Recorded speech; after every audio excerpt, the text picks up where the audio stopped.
8वां वेतन आयोग कहां लटक गया? सरकार की चुप्पी से बढ़ी सरकारी कर्मचारियों की चिंता। 8वां वेतन आयोग एनसीजेसीएम के अनुसार सरकार की ओर से किसी भी तरह की स्पष्टता न होने से कर्मचारियों को यह डर सता रहा है कि कहीं 8वां वेतन आयोग सिर्फ एक राजनीतिक बयान न बन जाए।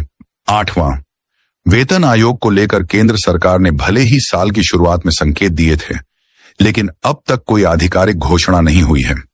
इससे देश भर के 50 लाख से ज्यादा केंद्रीय कर्मचारियों और 65 लाख से अधिक पेंशनर्स के बीच संदेह और चिंता का माहौल बन गया है।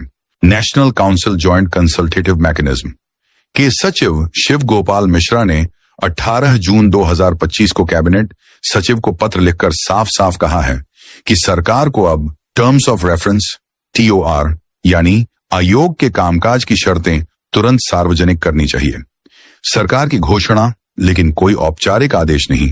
फाइनेंशियल एक्सप्रेस पर छपी एक खबर के अनुसार शिव गोपाल मिश्रा ने अपने पत्र में बताया कि जनवरी 2025 में कार्मिक मंत्रालय DOPT ने जानकारी दी थी कि सरकार ने 8वें वेतन आयोग का गठन करने का फैसला लिया है और उसकी शर्तों को अंतिम रूप दिया जा रहा है। साथ ही कर्मचारियों के प्रतिनिधियों से सुझाव भी मांगे गए थे, जो समय पर दे दिए गए, लेकिन अब तक न तो TOR जारी हुए हैं, न ही आयोग के गठन की कोई आधिकारिक अधिसूचना आई है। इस चुप्पी से कर्मचारियों और पेंशनर्स में आशंका बढ़ती जा रही है। सिर्फ वेतन नहीं, पेंशन पर भी संशय। सबसे बड़ी चिंता सेवानिवृत्त कर्मचारियों, पेंशनर्स को लेकर है। पत्र में यह भी जिक्र किया गया है कि हाल ही के वित्त विधेयक फाइनेंस बिल में कहा गया है कि सरकार चाहे तो पेंशनर्स को वेतन आयोग के फायदे दे या न दे, यह पूरी तरह सरकार के विवेक पर निर्भर होगा। इससे 65 लाख पेंशनर्स के बीच नाराजगी और असुरक्षा की भावना पनपने लगी है।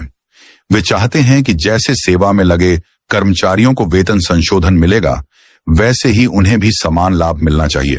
कर्मचारी संगठनों की 3 प्रमुख मांगें TOR सार्वजनिक किया जाए ताकि अफवाहें बंद हों और कर्मचारियों में विश्वास बना रहे। पेंशनर्स को समान अधिकार मिले। वेतन संशोधन का लाभ कर्मचारियों और पेंशनर्स दोनों को मिले। आयोग का गठन जल्द हो ताकि रिपोर्ट समय पर आ सके और 2026 से पहले लागू की जा सके। वेतन आयोग क्या होता है और क्यों जरूरी है? भारत सरकार हर 10 साल में वेतन आयोग बनाती है, जो केंद्रीय कर्मचारियों और पेंशनर्स के वेतन, भत्ते और सेवा शर्तों की समीक्षा करता है। इसके बाद वह सरकार को सिफारिशें देता है, जिसे लागू कर सरकार वेतन में बदलाव करती है। 7वां वेतन आयोग जनवरी 2016 में लागू हुआ था। अब